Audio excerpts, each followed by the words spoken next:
I would suddenly awake, having been on the real side, and as I have described on previous real side experiences, is that of a position that can be assumed, where our awareness bridges the physical and the real side, an in-between state, as I call it, and this is where my awareness would be placed. For we can consciously choose to assume this in-between state position, a practice which involves placing all thoughts and emotions, the consciousness aside, but where we don't allow ourselves to fully slip onto the real side, and instead we linger at the threshold between physical waking, physical vehicle and level experiencing, and shifting our awareness from the physical vehicle to the other dimensional life positions of creation.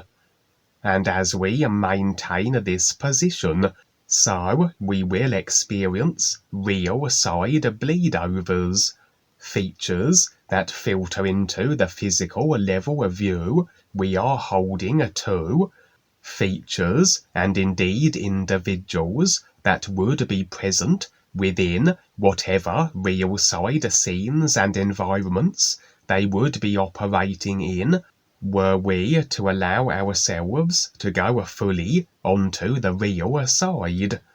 Generally, I don't seek to practice such a between state position, but oftentimes it is automatic, especially just prior to sleep and on awaking, for this was once one of my practices prior to finding the new presentation conducive for all manner of thrill-seeking pursuits, lucid dreaming, astral out-of-body journeying, and so forth, and that which we have indulged in and focused on will be a programming now that is incorporated within the consciousness.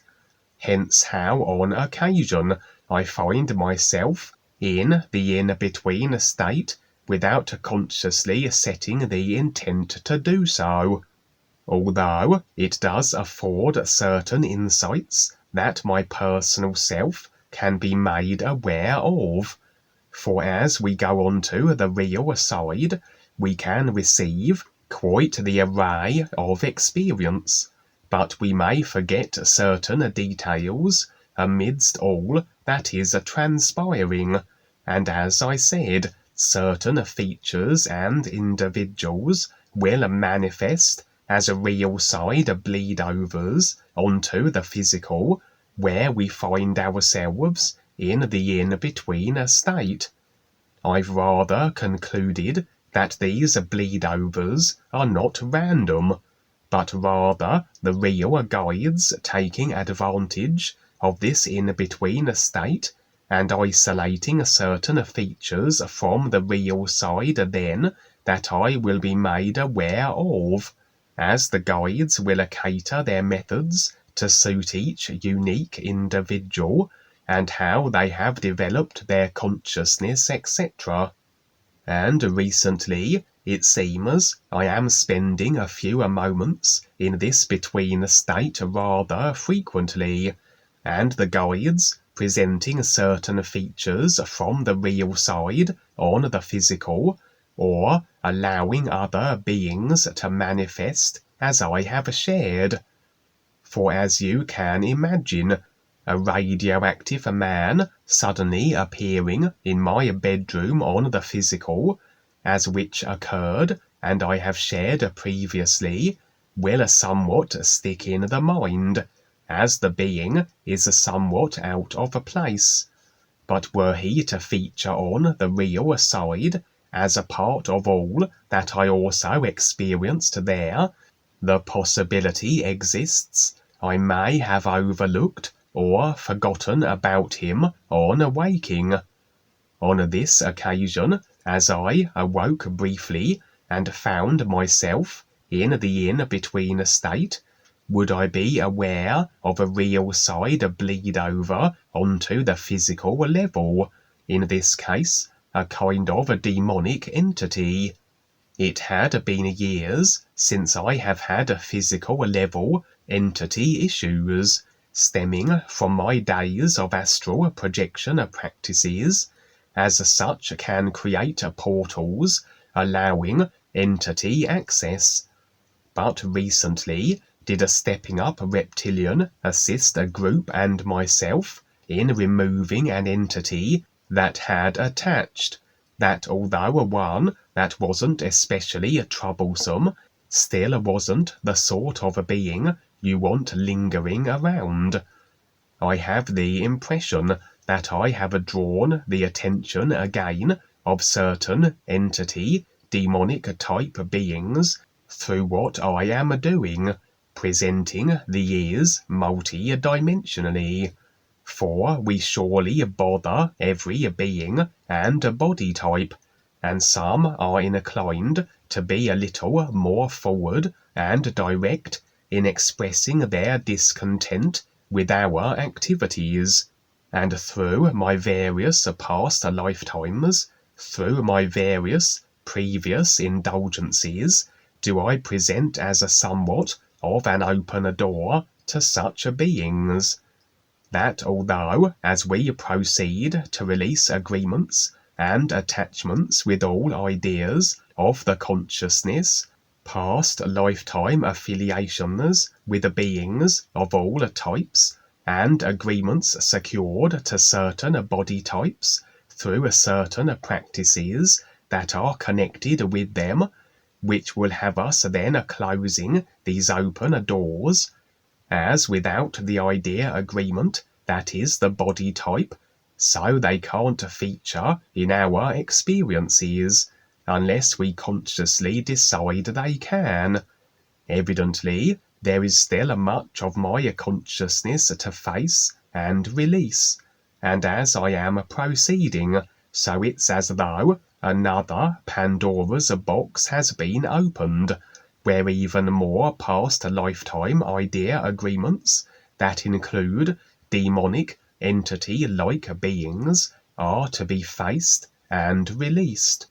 And as we face the consciousness, we tend rile up the various beings and body forms we are seeking to release agreement and attachment from, and it's a given they will manifest in our experiences in some shape or form, a little like aggravating a hornet's nest and being swarmed by the insects.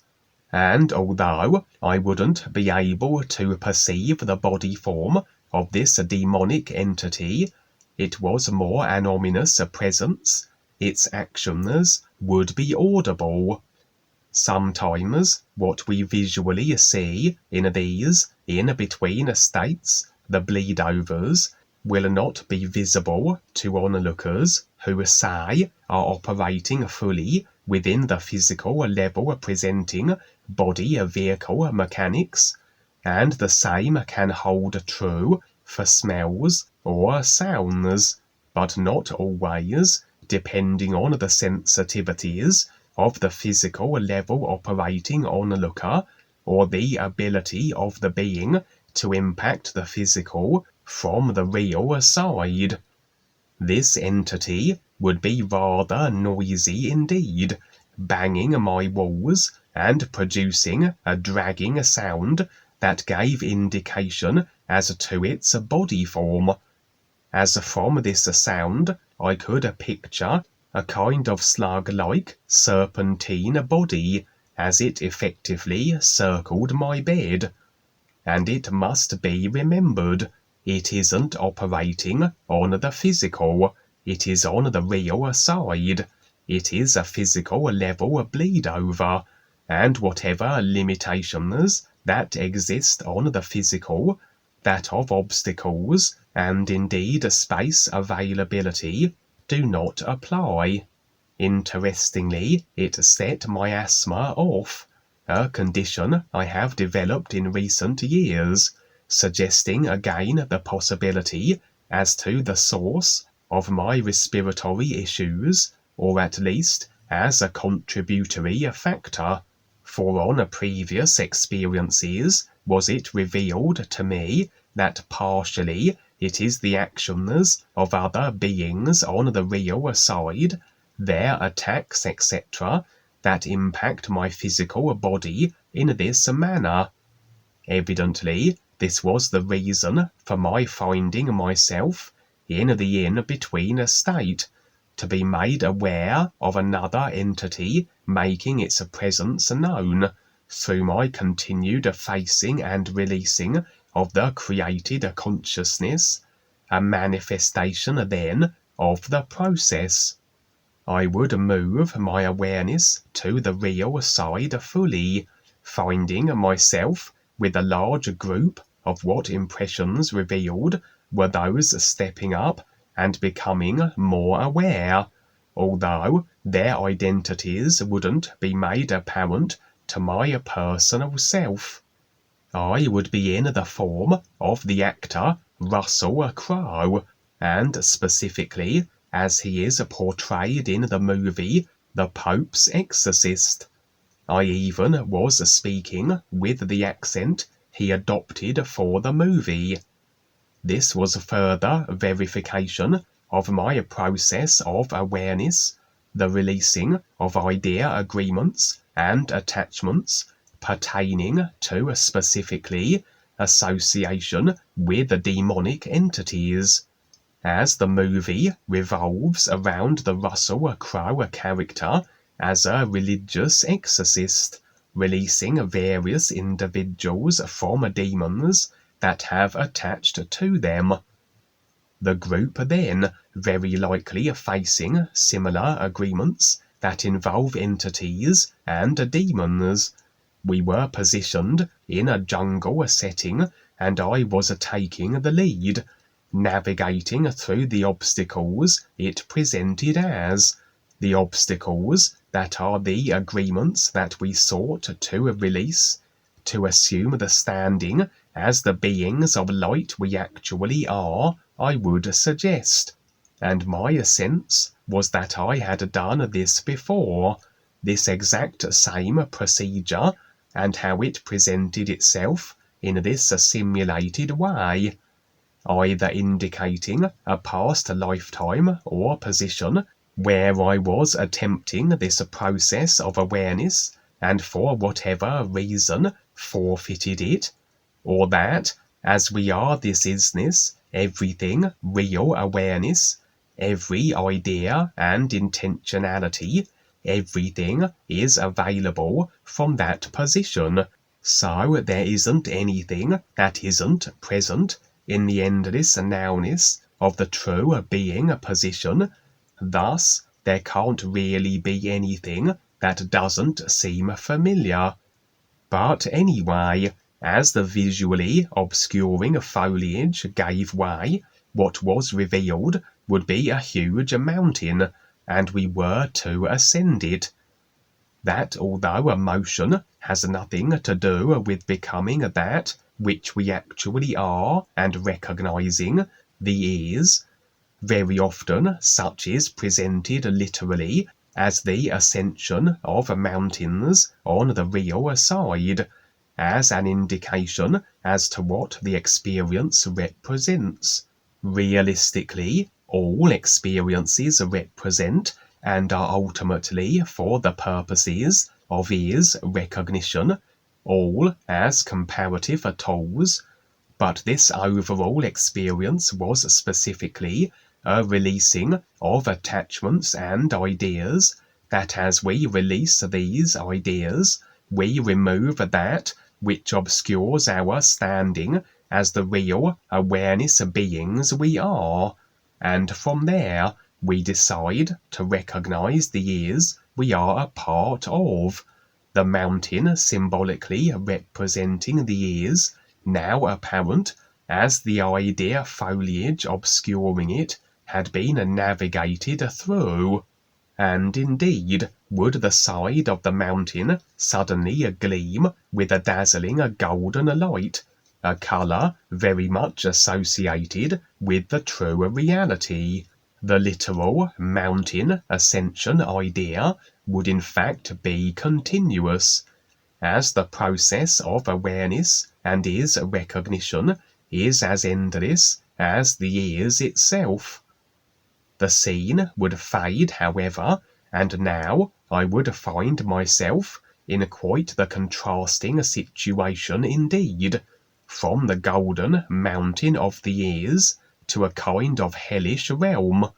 Seemed I was contained momentarily and by a demonic entity.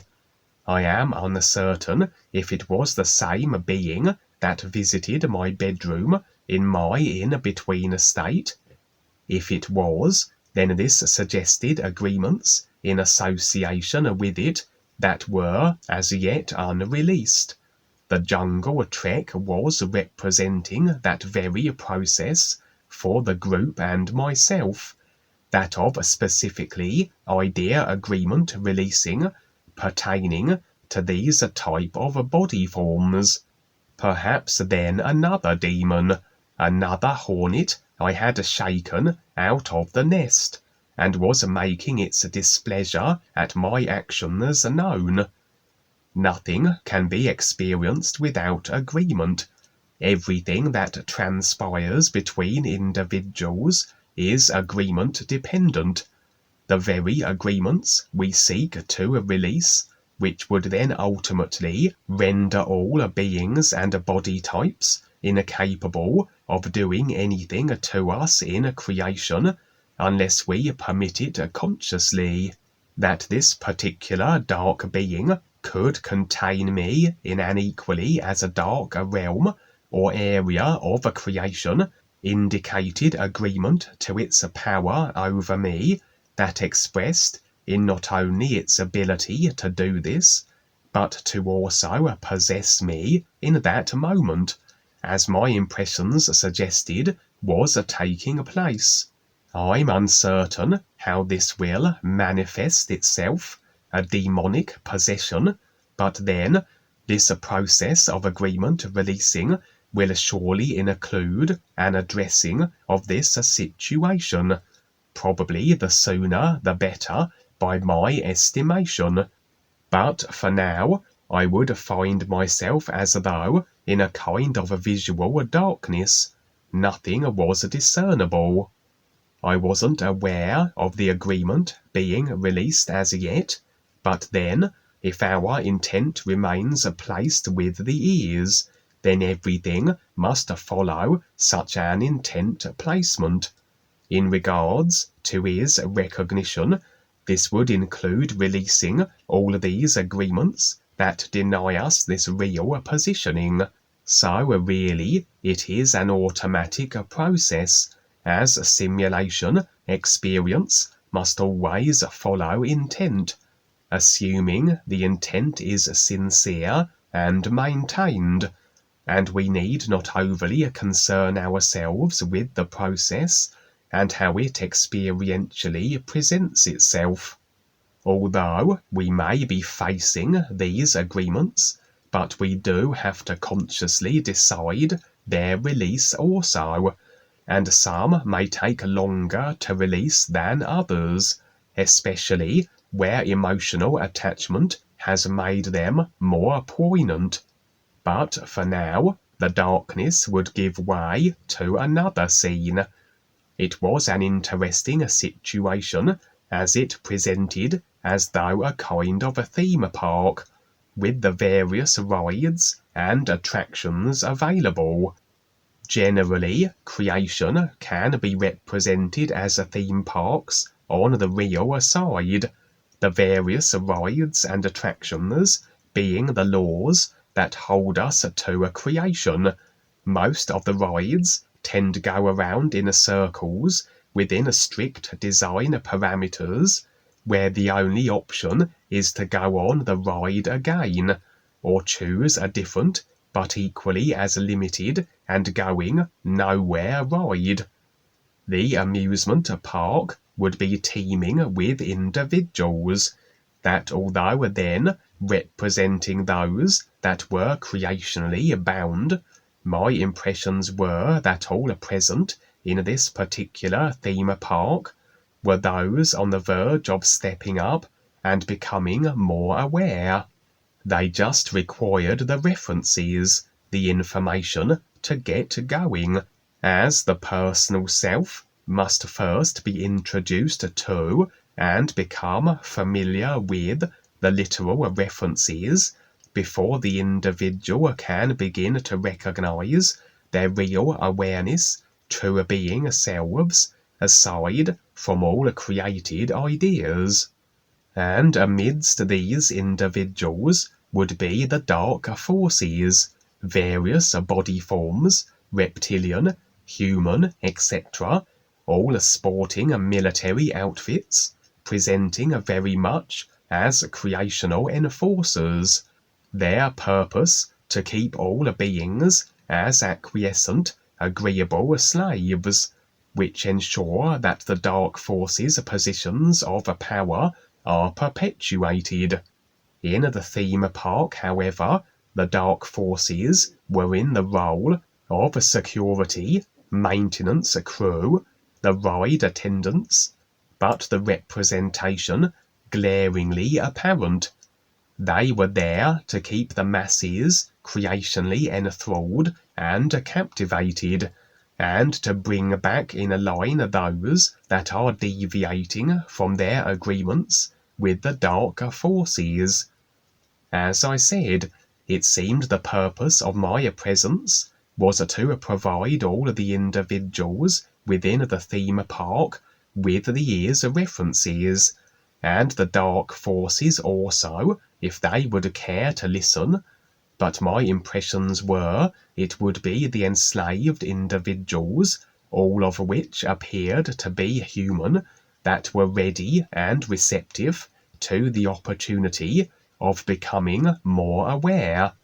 Unfortunately, I seemed to be invisible to not only all the individuals I endeavoured to assist, but to the dark forces also, that although we can operate from a real awareness aside from a creation position and just witness what's transpiring, this wasn't the case here. I was inserted into the simulated situation in my usual human body form, but rendered invisible. With a consciousness immersed individuals, we very often can be invisible to them if we operate in positions other than where their awareness is limited to. But of course, as we seek to engage with the beings, we must operate in such ways multi-dimensionally where they can be aware of us from a personal perspective. In this case, it was as though the dark forces had somehow isolated me in such a way that had me not only unable to be perceived by these particular on the verge of stepping up individuals, but that I was somehow contained in this same simulated theme park also. That realistically I would be thus contained in creation, we all will be, until we complete our awareness processes and recognize the ears. But this situation, although creationally representing, was as though a simulated containment within the overall restriction of the simulator. Evidently, the dark forces were utilizing agreements I had as still unreleased to exact this situation, a little along the lines of the real side experience I shared recently, where I would be similarly dark force contained, but have the opportunity to assist in the liberation of a group of beings that had curiously computer-like, glitchy body forms. I surely was warned by the three beings in another real side experience I recently recounted that the dark forces would be ramping up their efforts to discourage and interfere, and here I now found myself. I would wander unseen for a time, a little unsure of what to do, until I came across a tent, and within would be a man in a wheelchair. He was presenting as a fortune teller, but surprisingly he was able to see me. Impressions revealed he was a real guide, assuming this form, and as he read my fortune, he revealed that shortly I would become visible to all in the theme park, suggesting the inability of the dark forces to maintain my isolated state. Perhaps agreements that pertained to my circumstances were in the process of being released, and as such would I be able to engage with the enslaved humans.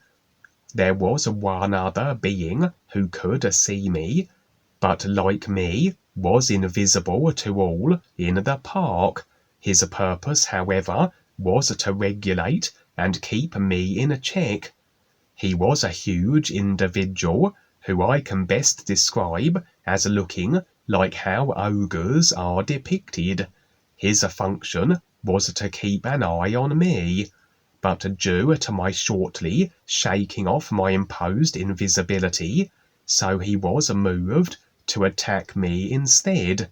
His intention to beat me into a submission that I don't then share these references with the theme park dwellers. He evidently overestimated his capability in relation to me, in regards to agreements which would have allowed him to successfully assail me, in other words, as I would nullify his efforts, and he would retreat, muttering and cursing. And now, as I became visible, my containment released, I would set about gleaning the attention of all the other contained and enslaved humans. Every single one of them would be willing and open to what I shared with them, and this presented as the means of their extraction from this dark force amusement park. For as they all were agreeable to begin their processes of awareness, they abandoned their interest in all the park had to offer, and would accompany me.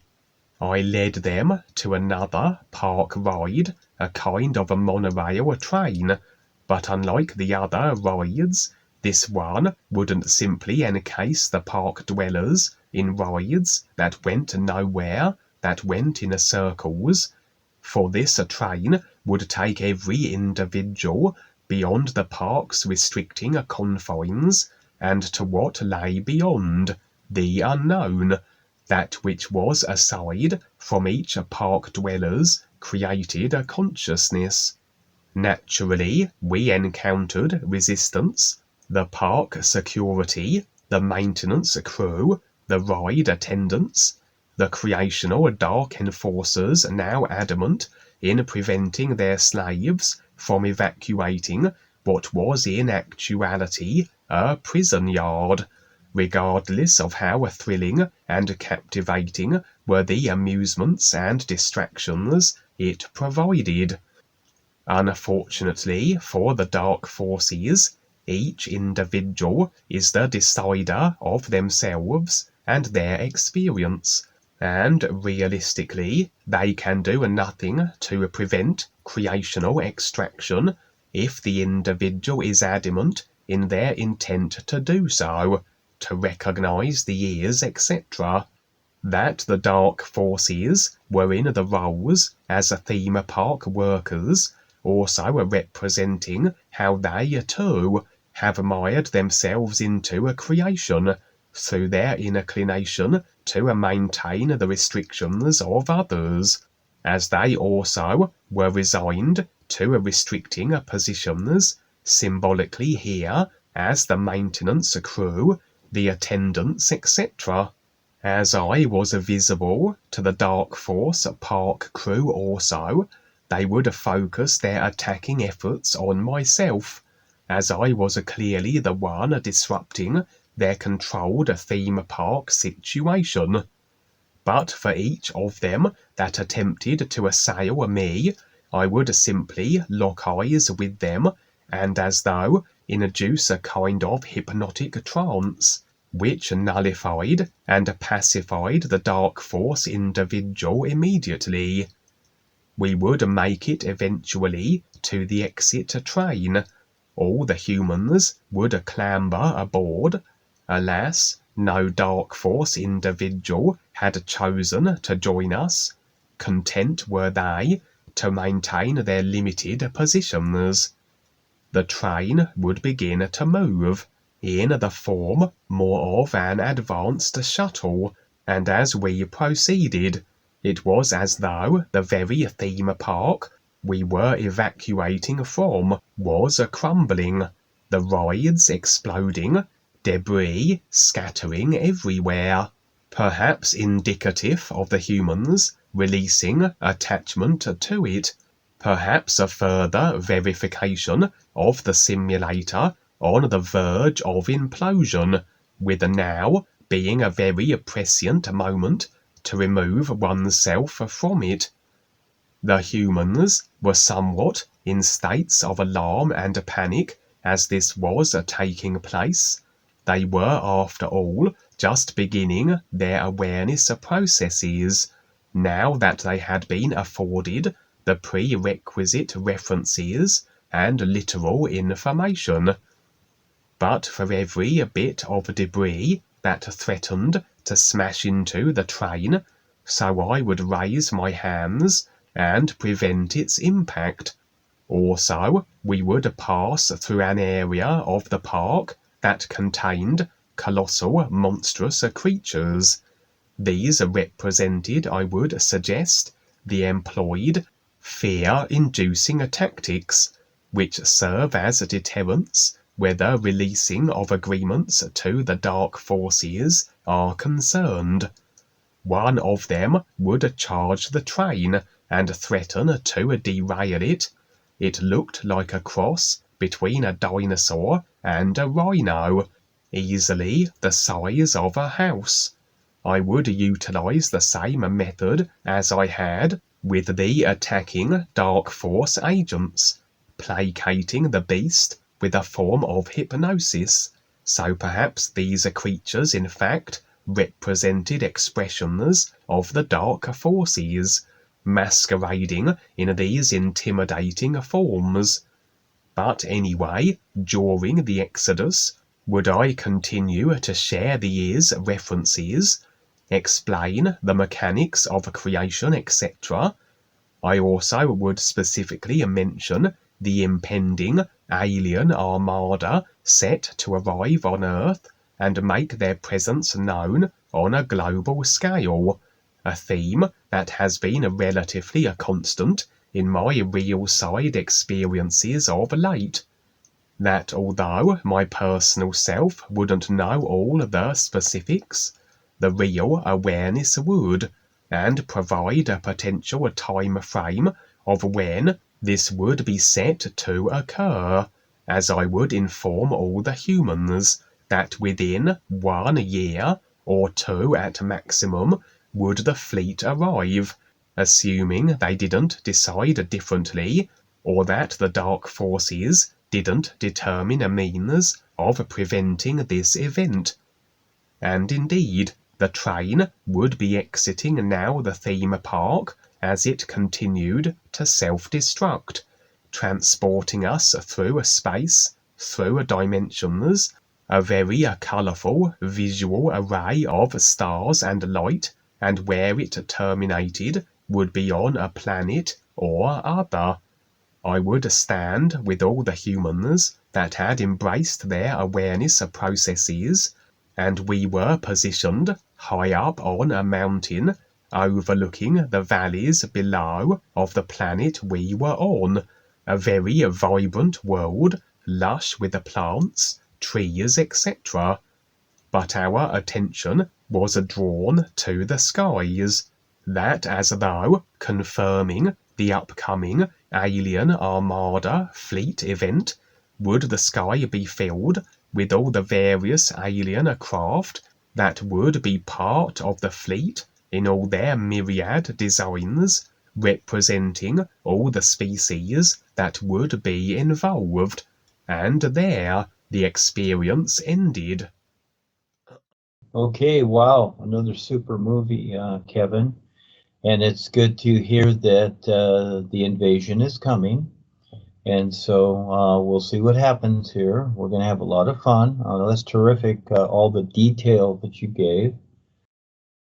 And so it's self-explanatory for those that can understand a little bit of it. But no, it's great what you've done. And as you get down here and we do things, yeah, we're going to make some interesting movies. We've got some interesting things coming on here besides what we're already doing. So yeah, thank you so much, Kevin. Great, thank you. And so, sing the new you song. It is your connection to the true reality, the all is. That the real you, your real awareness, is a part of. New you.